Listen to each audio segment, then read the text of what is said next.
Coming up on today's Locked On Senators, the losing streak has reached 5 games. The Senators lose 4-3, give up 4 unanswered in their loss last night in regulation in Arizona.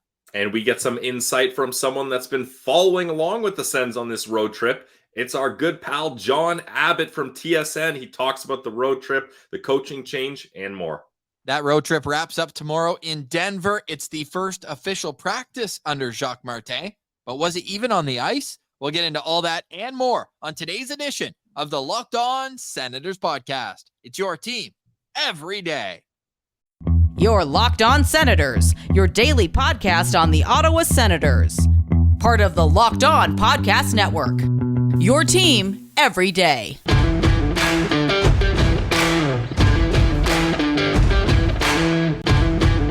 I'm Jake Sanderson, and you're listening to Locked On Senators podcast. I'm Tim Stützle, and you're listening to the Locked On Senators podcast. Welcome inside episode 942 of the Locked On Senators podcast. I'm Ross Levitan on the outskirts of enemy territory in Winnipeg, Manitoba. Alongside Brandon Piller up in the Blue Mountains. You can follow the show on social media. We're at Sens Central on Twitter, LockedOn.Senators on Instagram. The show is free and available on all podcast platforms, including on YouTube, where a like, comment, and subscription go a long way to helping the show grow. Make sure you hit the notification bell as well, because all of our episodes do premiere on YouTube. We also go live after every Ottawa Senators game in the POSTCAST. Today's episode is brought to you by the FanDuel Sportsbook. Make every moment more. Right now, new customers get $150 in bonus bets with any winning $5 moneyline bet. That's $150 back if your team wins. Visit FanDuel.com/lockedon to get started today. Today is Wednesday, December 20th, and Pilsy, you've had 12 hours, more or less, to digest that embarrassing loss in Phoenix. What were your thoughts now after some rest? Ross, I still can't believe it. And I know that might be the worst part about all this is someone that's covered the Ottawa Senators for this long in this era that I couldn't believe that they blew this game. But I really thought the new coach bump, it seems to work for every single other team in hockey, not even just hockey, basketball, football, baseball, whatever you want. You get that new coach in there. Usually you get the W the first game of. But the Ottawa Senators, in true Ottawa Senators fashion, allow 4 unanswered goals and lose this game 4-3 in regulation. No loser point, of course. The only team in the NHL that has not been to overtime in North America so far this season. They just can't get there. So it's not like you can even say, hey, they're getting to overtime, but they're winning those games. Sometimes, 4th game on a 5-game road trip, just hang on. I know 3-goal lead, worst lead in hockey. I can already hear my minor hockey league coaches saying that over and over again. But really, when they've had as much success on the other team's starting goalie, and I know in 2 cases it's been injuries, but last night they got Connor Ingram, who has been playing phenomenal hockey. Yep. They gave him the hook, 3 goals on 6 shots, and then no more offense from there. The Senators really, to me, just showing they're a fragile team. They showed that. And sure, if you want to complain about the refs, we don't do that on this show. Credit to us. But that was probably a boarding call on Vladimir Tarasenko that was missed. Yep.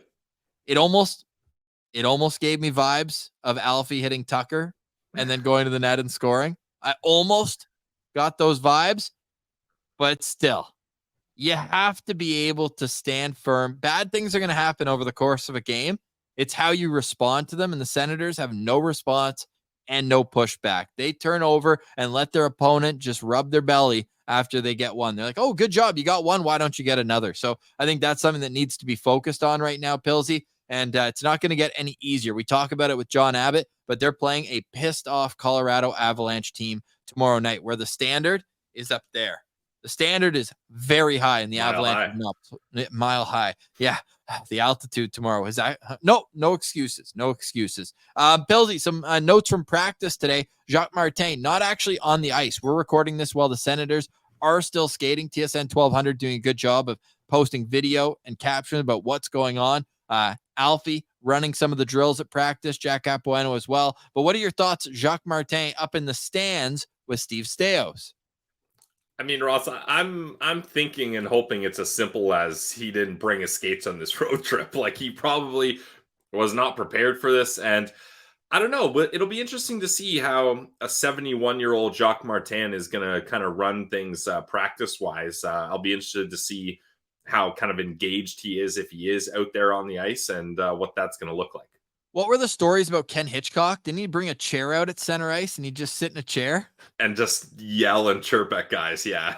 Amazing. Well, Jacques Martin, I do like that him and Steos are having a conversation. Yep. Now Jacques seen a different perspective of this team, how they react to certain situations on the bench. Much is being made about a couple situations, the Alfie teaching moment with Tim Stützle to a lesser extent, and also the fact that Mark Kaslik just didn't finish his check, and he heard about it from Daniel Alfredsson when he got back there. Another thing that we got made mention of on Twitter, Ethan told us in the DMs, Good Sense Central citizen Ethan Vandenbosch, he mentioned that he didn't notice any iPads on the bench for the first two periods. So we've got Jon Abbott on the case for that. So I'll leave it to him. Great episode coming up, about half hour with Jon Abbott. For more on last night's game, I think you just head over to the POSTCAST. You and Martian broke it down great there. Make sure you download, subscribe, and leave a review. Those reviews do go a long way to helping the show grow, whether they're on Spotify, Apple, or just leaving a comment on YouTube. We really do appreciate that. So, Pilsy, anything else you want to get to from practice? The lines were the exact same. I guess it's kind of, you don't want to switch too much at the same time, but my goodness, to me, Travis Hamonic would be on his way out after literally scoring on his own net with 3 minutes left to lose the game. Yeah, Ross, that would be the one thing I would look at here. I thought maybe Jacques Martin would come in and have a bit of a statement, and sitting down a well-liked veteran like Travis Hamonic, I think would have been a good way to send an initial message that what happened last night was not acceptable, because I don't know, maybe Jacques Martin hasn't seen the 7 different replays and camera angles that we've seen of that Travis Hamonic incident, but for the life of me, I can't figure out what was going on in his brain when he did that. So that's one where I would sit him down and at least say we're gonna go with someone different for one night at the very least. I would have liked to see Jacob Larson maybe slot in there, but it's going to be interesting to see the more long-term effect. Obviously, they've got these 2 games before the Christmas break on the road at Colorado and then home to play Pittsburgh on Saturday. But right now they're practicing short shifts and long changes, which are 2 details of the game. The types of details you hear us talking about time and time again. Well, that's what they look like in practice. Short shifts, good line changes, making the right play at the right time. So it's going to take some time, but when you're up 3-0, it goes back to no excuses. You just have to find a way to win the game. The Senators have not found ways. They've lost 5 in a row. It's getting ugly right now, but there is hope on the horizon in terms of what Jacques Martin and Daniel Alfredsson can implement. We'll get into the vibe around the Senators with Jon Abbott from TSN coming up next. This is Locked On Senators, your team every day. Today's episode is brought to you by our friends over at Sleeper. Guys, Sleeper is the official daily fantasy app of the Locked On Podcast Network, and of course, the daily fantasy hockey app of the Locked On Senators podcast. If you want to win 100 times your money, play daily fantasy hockey on the Sleeper app. And it's not just hockey. You can get football, basketball, college football, and more. And with Sleeper, let me tell you again, 100 times your cash in daily fantasy hockey contents. What I love about Sleeper is they've got a great app. They've got group chats where you can talk smack to your buddies, let them know you got a big lineup coming up ahead with studs like Brady Tkachuk, Claude Giroux, Jake Sanderson, Drake Matheson. You know all the stars. All you have to do is pick more or less on the stats for these stars to hit. I'm talking goals, assists, save, plus, minus, and more. You heard me, Sens fans. 100 times payouts on Sleeper. So start paying attention and get your picks right so you can win big. Use promo code LOCKEDONNHL and you'll get up to $100 match on your first deposit. Terms and conditions apply. That's LOCKEDONNHL. See Sleeper's terms of use for details. Available only to our friends in the U.S. for now. Today's episode is also brought to you by Shawarma Palace, the only place to go when you're hungry in Ottawa. It started out with 1 location on Rideau Street, and now they've got 7 stores all across the nation's capital. And oh yeah, they're also available on Uber Eats. So you can stay in your pajamas, stay in bed, stay wherever you need to be, and Uber Eats will bring Shawarma Palace right to your door. Abbas and his team at Shawarma Palace focus on 2 things: quality and quantity. They never let anyone go hungry who walks through those doors, whether you're getting a delicious sandwich or you're focused on the platter, which to me, it's 2 meals, but have your say whether it's 1 or 2. What I can tell you is that everything in it is fresh, it's tasty, it's delicious, and you're also supporting huge Sens fans at Shawarma Palace. So whether you're on Bank Street at Hunt Club in Orleans or even at the Carleton University campus, you can get your hands on Shawarma Palace. So go eat like a royal today. I'm telling you, go eat at Shawarma Palace. All right, we now welcome back to the show one of our good friends. It's Jon Abbott. You hear him calling Sens games on TSN. He's been on this entire road trip, which hasn't been too eventful, has it, Jon? Oh, just a few things going on. Yep, it's the last 48 hours have been interesting, that's for sure. So my main question here, because you also did the Carolina Hurricanes game at home before going out. Like, are you feeling like you're an NHL player at this point? Because you're on the day on, day off schedule. You're traveling. You're doing all these things. It's a bit of a grind, no? It's fantastic. Look, this is my dream. I love this. I have Gord Miller to thank because he, with his World Junior duties, going over to Sweden, opened up a nice little window of games. And anytime I can get a string together is just wonderful. As you know, it makes a difference getting in a little bit of a groove. And so, from my perspective, it's been a nice run to be able to get in the booth and call games. And you know what? Couldn't have expected the way it turned out with the results and a coach firing along the way. But sometimes that's the way it goes through the course of a tough NHL season. It's been that so far for the Ottawa Senators. Yeah, and I mean, obviously the losses are tough as they pile up, but as far as a road trip, this is a pretty sweet road trip you get to enjoy. Vegas, Arizona, Colorado. Are you able to, even with the tight schedule, enjoy these spots that you're stopped at? Well, Vegas was my first trip in ever, guys, and you can. Nice. Yeah, like not even to the rink, but just in Vegas altogether. So that was a eye-popping experience, and got to ride Noodle's coattails a little bit, and got thrown around by our crew. So nothing crazy. We kept it all professional, but for anyone that's rolled in there for their first time, it's just an overwhelming sensory experience, right? So did a lot of walking around, a lot of people watching, and had a great time in Vegas. And then getting in that rink for the first time. It's the only rink I hadn't been into, the only rink I hadn't called a game in. And, that's an experience in itself. It's part show, part fan experience anytime you walk in there. And to see that live was fantastic. So that was, an enjoyable experience away from actually calling the games and the game content itself. But, we're commercial travelers. So we've had 2 or 3, 4 a.m. wake ups. That's part of the job. So as soon as you get into the rink, that's the best part for me. That's what makes my day. So how about the juxtaposition going from T-Mobile Arena to Mullet Arena on back-to-back games? What's the difference for you calling the game in those stadiums? Because I've been to Mullet Arena, and there's nothing above the lower bowl. So you're right in the crowd, aren't you? Yeah, we're pretty darn close. It's almost a flashback for me to my American Hockey League days where some of the buildings, you're right in there. I guess the closest would have been in the National Hockey League for a while was Brooklyn. That was another one that wasn't really set up for hockey. I think all of us knew that. The former home of the Islanders.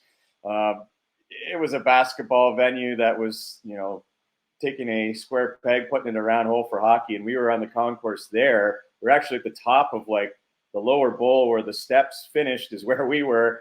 And, depending on what kind of mood the Islanders fans were in, there's a couple times you look over, you're like, okay, am I going to get hit with a beer here today or what? But aside from that rink that's non-existent anymore for hockey, this is the closest you get. I mean, it's you're watching out for pucks jumping over the glass, the T-shirt cannon.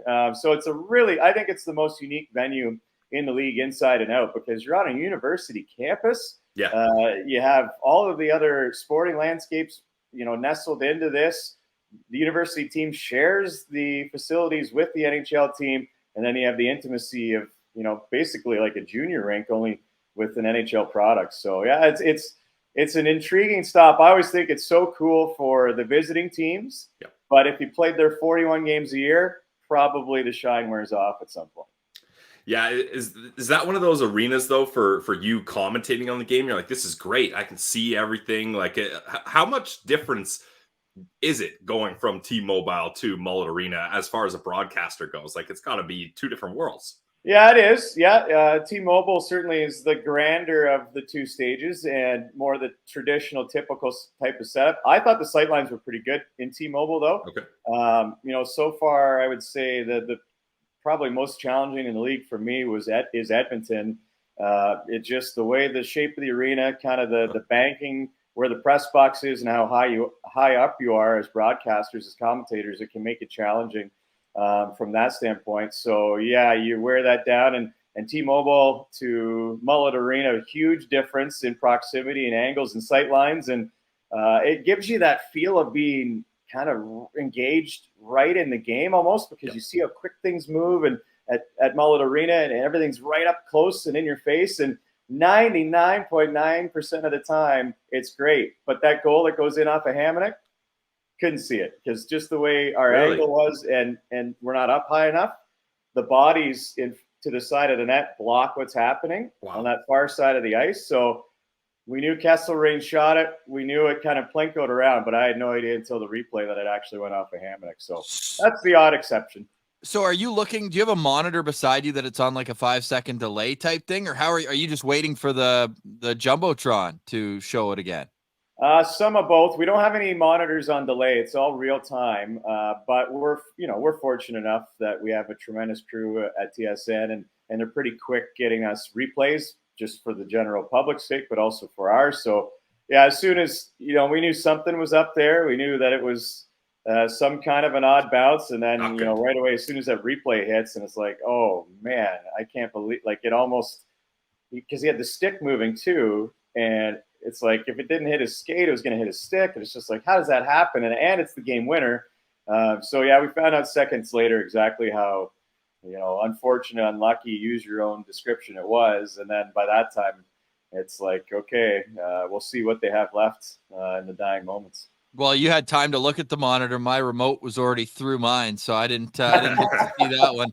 4 unanswered goals, and that's kind of been the story of the trip, right? In Vegas, they give up a handful of unanswered goals, and they can't fight back. I think this stat kind of shocked me, and I want to get your take not only on this stat, but just kind of your impression of this team as you've now been covering them for 5 consecutive games. And that's the fact that against the starting goalie of their opponent over the last 3 games, the Senators have scored 6 goals on 11 shots, and then nothing else. Like, is that something that, like, are you noticing a momentum shift when the other team's goal? I know 2 have been because of injury and then performance in Arizona, or is that just one of those where it's an inexplicable stat?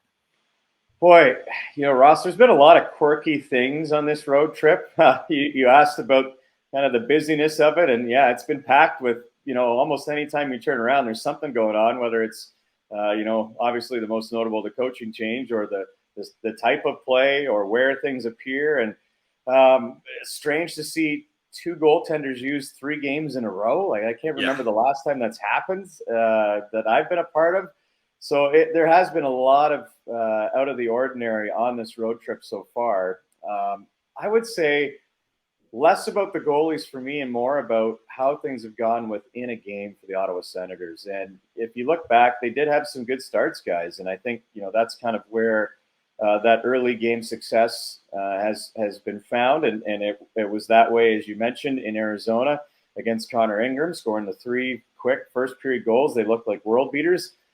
The difference in Arizona, I thought, was that there wasn't as much of a letdown in the second, where you go back 3 games or even 4, and that second period has been a disaster. It's been a collapse, and it's kind of set the stage then for chasing the game. And obviously we've seen that hasn't been productive. I thought they actually avoided that for the most part, even though they give up 1 goal in the second period in Arizona. I thought it was still fairly tidy compared to the other 4 games that came before it. But then the third period comes, and there's the bad goal against Korpisalo, who had a pretty good 40 minutes, really good 40 minutes. I thought he was playing on his way to one of his best games. And then there's some breakdowns, and then it finishes with that fluky goal off the skate of Travis Hamonic that we were just talking about. So, it's one of the things that Jacques Martin and Daniel Alfredsson guys talked about right away, and it's avoiding those breakdowns that turn into consecutive goals against, and trying to find a way to hone in on that play, manage the game better. You guys have heard that come out tons of times, as have we. And the third period is an example of those details, trying to clean those up so that, hey, you give up one, you know what, maybe that's a tighter 1-goal hockey game. You got to find a way to close that out and not only get 2 points, but not give up the 2 goals to then go on and not even skate away with 1 point. Yeah, we would have been happy with 1 point, Abs. Let me tell you that. That would have been just fine for us Sens fans. I feel you, Pillsy. I give a lot of credits and appreciate everyone that's been able to stay up and follow along here as they go from Eastern time zone in Ottawa to the Central for a couple, out to the Pacific, staying up late again in Arizona, and kind of feeling like that's probably a win until very late in the third period, and then you turn off the TV and no one wants to be angry going to bed, but I'm sure there's lots of people that either were ticked off hitting the pillow or waking up and throwing the remote through the TV, as you were talking about, Ross. So it's too bad, because I think everyone expected that the way that game started and kind of following the trend in the NHL with the new coach bump, that that was going to be their break in the chain to stop, put a plug in the losing, and it just wasn't meant to be. And John, I want to pull up here because I'm a big verbal meme guy. Like, this is Senators fans right now. Here is he's thinking about other women, and then it's no, why can't the Ottawa Senators stop the bleeding when things don't go their way in a game? That's where I'm at right now, Abs. But also, I'm at the point now where I'm looking ahead, and I don't know if you've turned the page yet, because I know it's a day-by-day thing for what you do and being dialed in to the team. Well, first off, I'd like to take responsibility. Yesterday, when we were going over the Arizona Coyotes lineup, I had first and last names ready, even a tidbit with a few guys. I got to Kesselring, didn't even know his first name, didn't even know who he was. He existed. He scores the game-winning goal. Of course he did. But Have you seen Devin Taves' comments after last night's game? Yeah, I'm on to Colorado, so you can quiz me on them. It's not going to get any easier. You're right. It can go two ways. That could be self-imploding within the dressing room, because you have one of your guys on the blue line that's now calling out his teammates. How does that sit?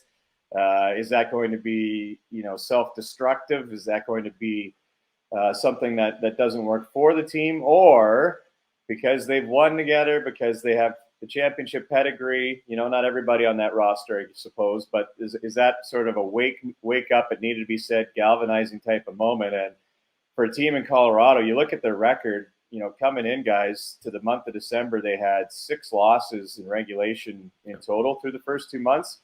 The game against Chicago, that was their 5th loss of December.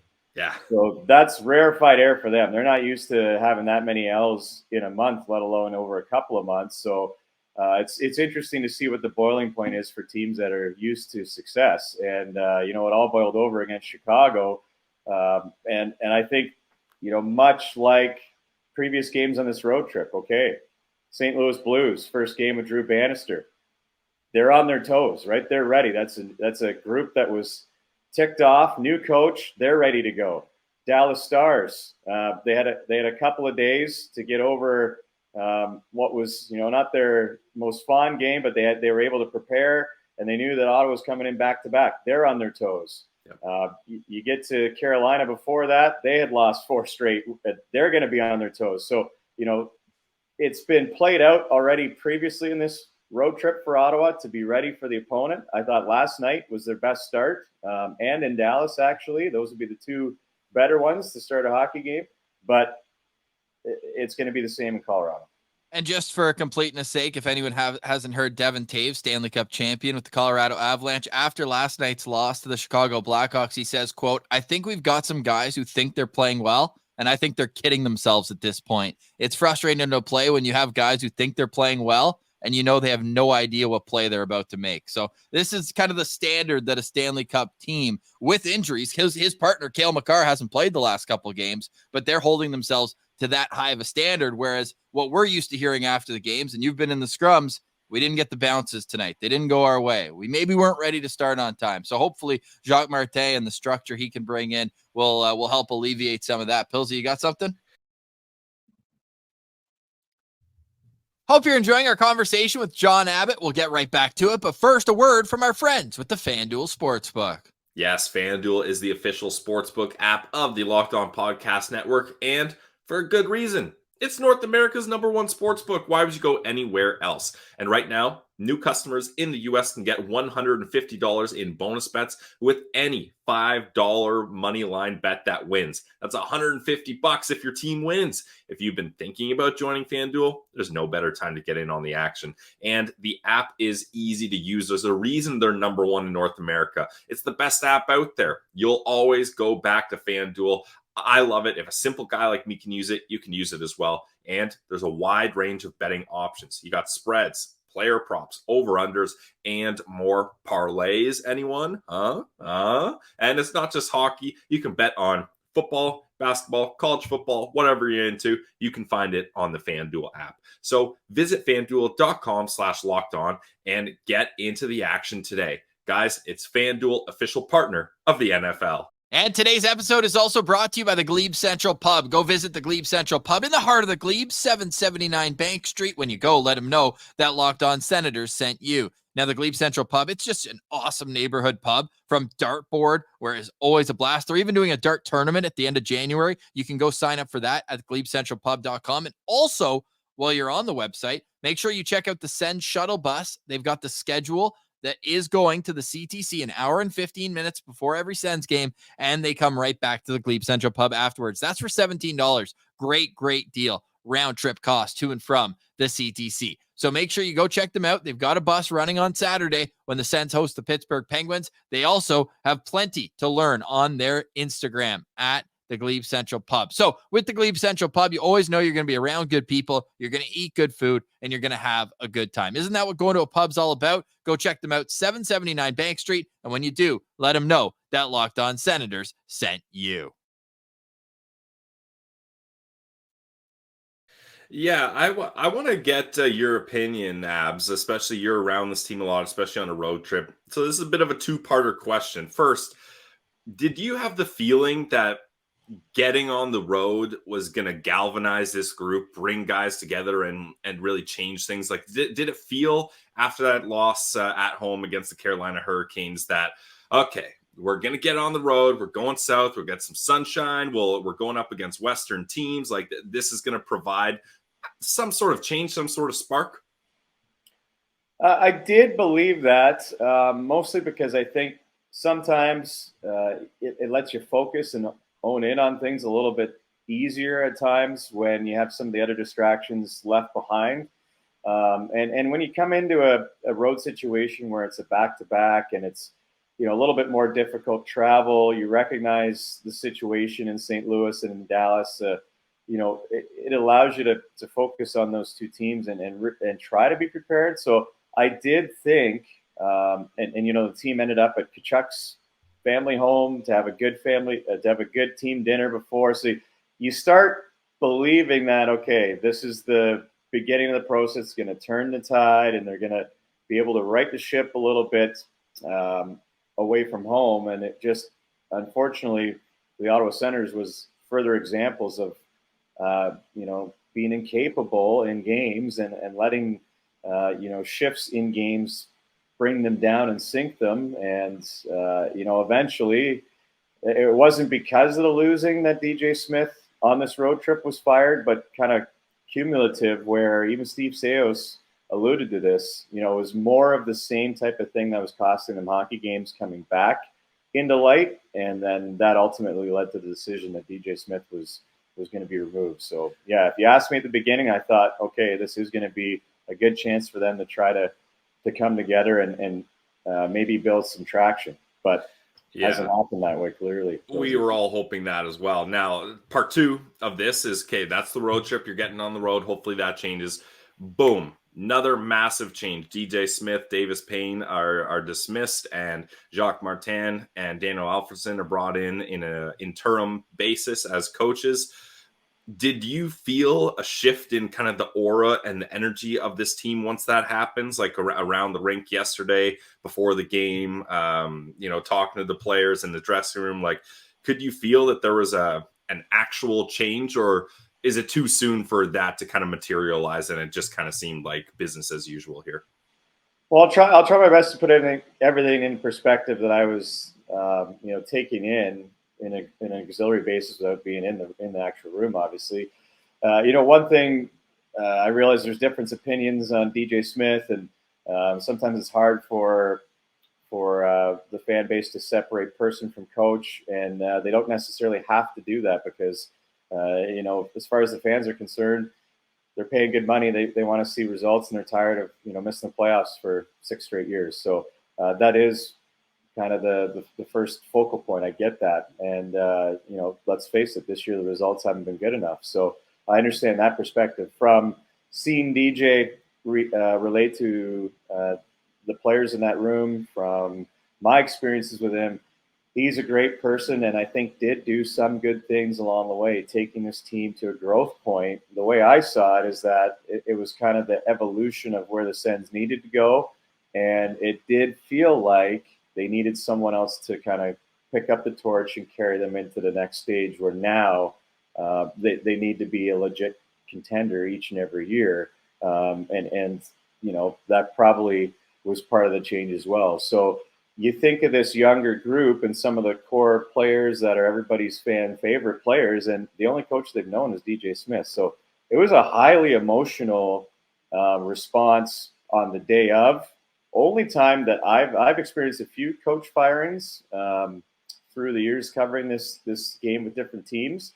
This is the first one I can remember where the coach that was let go stayed in the city that he was fired in, hung around, and then left the next day after, kind of not inviting the team, but the team knowing where he is, and all the players taking a chance to go and wish him the best and say thank you, and kind of having a couple of moments before they completely turn the page. So that kind of speaks for itself for me to tell you how much he was loved within that room. And so they have to park that, but I think the players knew it was coming. DJ Smith knew it was coming. It was just a matter of when. And so it actually provided a little bit of closure, I think, for guys to be able to finish their time with DJ that night, turn the page to the next morning, get to the rink, get to the morning skate, and realize that now, the answers are in the room here. There's no other place to turn. So, yes, I thought there was a palpable shift. I thought there was a renewed focus, not just creating buzzwords and buying into what the coaching staff was saying. But I did get that sense that everybody was ready to pay attention and kind of kick it into an extra notch, realizing the importance of this for their season. And it looked like it through 2 periods. And then the third period was just, much of the same type of result creeping in, which is unfortunate because it is a reminder that this is going to take some time. Yeah, you're right about that one, John. And Sam Bolby wrote into us last night. I felt bad reading this one, man. He ran into DJ Smith at Pearson Airport last night, and he was watching the game on his iPad. So clearly, you can be taken away from the team, but that's all he's known over the last 5 years. Kind of sad, seeing that he's still there. What was the name of the bar that they were at? Because we keep hearing this mysterious bar across the street. I need a name. Yeah. You know what? I wish I had a chance to go up to DJ and Davis Payne and give them my best as well. It didn't happen based on our timing coming into the city and kind of our responsibilities when all that news went down. So I wasn't able to catch up with them. So I'm not sure exactly where they were at, but we're on the grounds of ASU. You're supposed to be our insider, John. Yeah, no, you have to call Dregs or Bruce Garriock on that one, I guess. Yeah, I don't know exactly where they were, but I don't think they're too far from where the team hotel is. It's not just university kids around here. This is Tempe, Arizona. Yeah. There's lots of people that live here, but it's not really that big. There's not that many places that you can wander to. It's kind of like a university strip, if you will. So he was somewhere close by. I think it was. I'm guessing it was one of those things where you take your time to go see him, and then you probably move on and have a dinner with your teammates. So I thought it was classy of the staff to go and give him a send-off. And you know what? I think DJ Smith is going to work again in this league. Yep. I don't know if it'll be in a head coaching position. I from my perspective, sometimes just let's use Jamie McLennan, my buddy and my partner on the podcast. My final question for you next is about Noodles. So okay. Well, this is kind of leading into it. If you ask him when he came into the National Hockey League, did he want to be starting goalie? Of course he did. That's why everybody plays. You want to be starting goalie. And he had great success early on in his career with the New York Islanders. But what did he recognize? Eventually recognized his role is going to be a solid backup. He's going to work his butt off to make sure he stays in the league and be a reliable, solid goaltender, which he was, and a great teammate. And that became his role. And he'll tell you that too. Like, he knew this going through his career, that that's what he was. It's a strange way to relate it to DJ Smith, but I'm saying all this in the sense of I think DJ's strengths are maybe better served as an assistant coach than a head coach. Like, I think he's a guy that works well with the players in the room. I think he can build them up, identify different things in a complementary perspective. And yet maybe you need a different type of voice or structure coming from the top. So I think he comes back to the National Hockey League. I think he's got enough friends within the league. I think it's probably as an assistant. And maybe that's the role that's best suited for him. So final question from me, Abbs, and we do want to say as well, as if it wasn't already applied, you're unreal at what you do. We love when we find out that it's a Jon Abbott called game. We even got that Timmy superstar last year. Hasn't been as many opportunities to do it this year. I'm convinced he's playing hurt. I don't need you to comment on that, but I talk about Timmy, but ask the question first. Does he not look like he's a little laboring sometimes on the ice this year? I think there's lots going on. I would agree that he doesn't look 100%.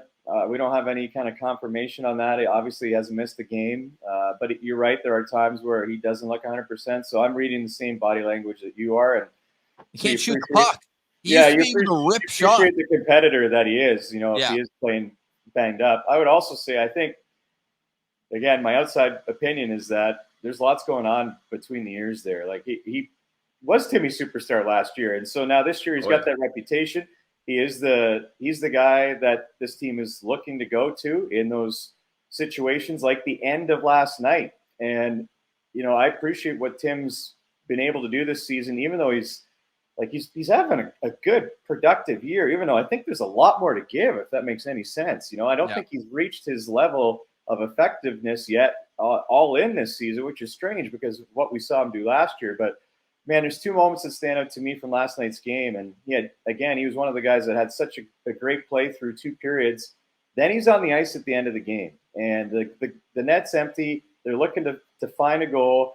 And sometimes it's just a simple play that you need. Whether it's a puck movement for a shot with traffic in front, like get that puck to the net. And, you don't knock a guy for his creativity or his high-end skill set. Tim Stützle has that in – waves. He's such an uber talented guy, but he tries the little pull up, loses the puck a couple of times. And I couldn't help think to myself in those moments that, sometimes a simple play is the one that's going to get it done. And so I think he's putting a lot of pressure on himself.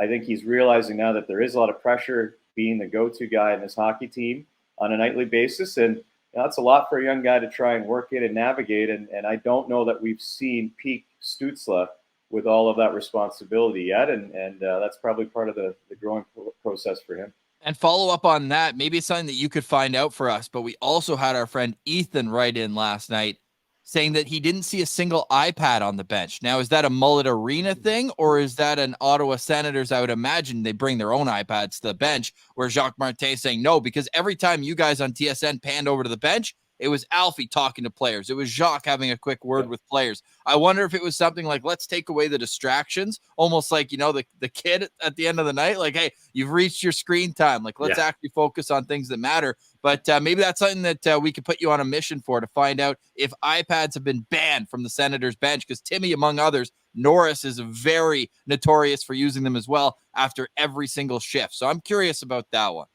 Hey, I'll put it on the list. That's no problem. I can't get you the name of the bar apparently, but I'll get you the iPad question solved. I'll crack the iPad case on that one. I didn't notice. You got a lot going on, John. Well, I noticed a lot of huddling, and you're right. we saw a lot of communication. So Yep. that's a great point. You know, you're bang on with that. And I enjoyed that. Like watching Alfie on the bench was, you know, first With of all, Casty? like, wow, is he really there? Like, it's unbelievable. That's awesome. And then he was on it the whole night. If you watch Crookshank's goal, and then I think we had a pan to the bench, and the first thing I noticed is Alfredsson yelling at everybody, first NHL goal. That's what it looked like to me. So there's a guy that knows right away what's going on, and it was more of that we spotlighted a Kastelik shift where he didn't finish a check, came back, and Alfredsson's talking to him, kind of like, you know, snapping him up a little bit, like, hey, this is how you got to play. And so I really enjoyed those lines of communications. And, you know, I think it's an adjustment for the players probably to get used to that. That's going to take some time as well. So we'll see if that's more of a usual thing in Colorado, and guys can kind of, you know, make it work for them. But I'll take notes on the iPads on the bench. We'll see if we can crack that one. All right, iPad Gate officially started here. We'll be watching out for that. The final question for me, Abbs, and again, this is a blast to get to talk to you, especially someone that's traveling with the team. So we love your insight here. Ross and I talked about this in an episode previously, and we've had a lot of people chime in. So I want to get your opinion on this for my final question. Which player individually do you think is going to be impacted the most by this coaching change? That's a really good question, Ross Pilsey and otherwise. I stole that question from Ross. Well, hey, we save our best questions for last, Abbs. That's a fantastic question. Thank you. Oh man, you know what? I might point back to Tim Stützle, to be honest with you. That was the majority of answers. Yep. Yeah, and it's not because I think he's the only one that is going to be under the microscope. I think everybody is, and there's going to be subtleties with some players, even some of the veterans. You know, they're probably going to realize a few different ways to do things, or positionally how this coach wants them to play. So yeah, I guess if I had to add a defenseman, I would say Sanderson. But my top of the line answer would be Stützle, just because I think he is the weapon that they're going to go to. Like, this is the guy that is going to eventually be that player that changes hockey games at any point, that goes out there and has the bulk of the shifts, the bulk of the ice time. And he was basically that guy in Arizona. You know, nobody had more minutes up front than him. Only Claude Giroux and Josh Norris had a few more shifts, but, you know, basically Tim Stützle is that guy. So as you work with that amazing talent and the incredible gifts that he has as a hockey player, to then, you know, maybe allow him to work at both ends of the ice better and improve even on faceoffs and those types of things, I think he's probably going to be the one that's most affected in a positive way. All I heard was incredible talent, and it made me remember my final question. You've been with Noodles this whole trip. I mean, he's the mayor of St. Louis, former Blue. Yep. Then you go to Dallas, Vegas, Arizona, and now you're going to Colorado. I get the sense that Noodles is a bag chucker. He doesn't sit in the hotel room all night. He throws his bag in there, and he's out doing his thing. Any notable Noodle stories we got to get to the bottom of? Because I saw he was in the back seat of a car without a driver at one point. Like, this guy, never a dull moment in that guy's life. No, and I love Noodles. He's such a great teammate, great broadcast partner, you know, great friend. I just so thankful that we get to enjoy him on Sens on TSN as well. And the one thing you find out is that, like, as I was saying before, that great teammate thing, that transfers beyond the game outside of his playing days. And he's a great teammate for us, which thankfully is the case. Selfishly, we get to work with him as much as we do as a group on TSN. But you run into, yeah, you're right. You go into St. Louis, all of a sudden, well, Chris Pronger's in the booth. That's his buddy from St. Louis. And, you know, you learn so much from Jamie because he's so well connected. He watches hockey games every single night. So it's a bit of a mix of, yeah, you know, he has friends in every city he's going to be able to connect with.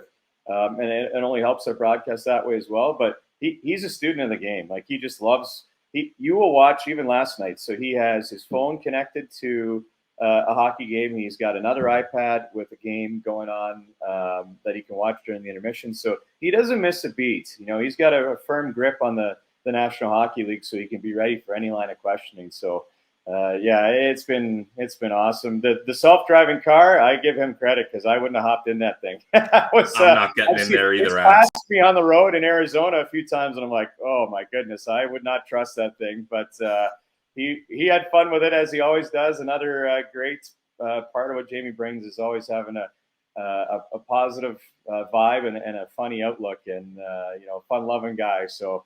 Yeah, we love him. He's our noodles, and we're thankful that we get a good string with him here, and we'll finish in Colorado as well. Well, we're looking forward to it, John. Enjoy the flight, safe travels, and we're always looking forward, like I mentioned, to having you not only on the broadcast but on the show with us. Keep up the great work, man, and we'll do this again down the road.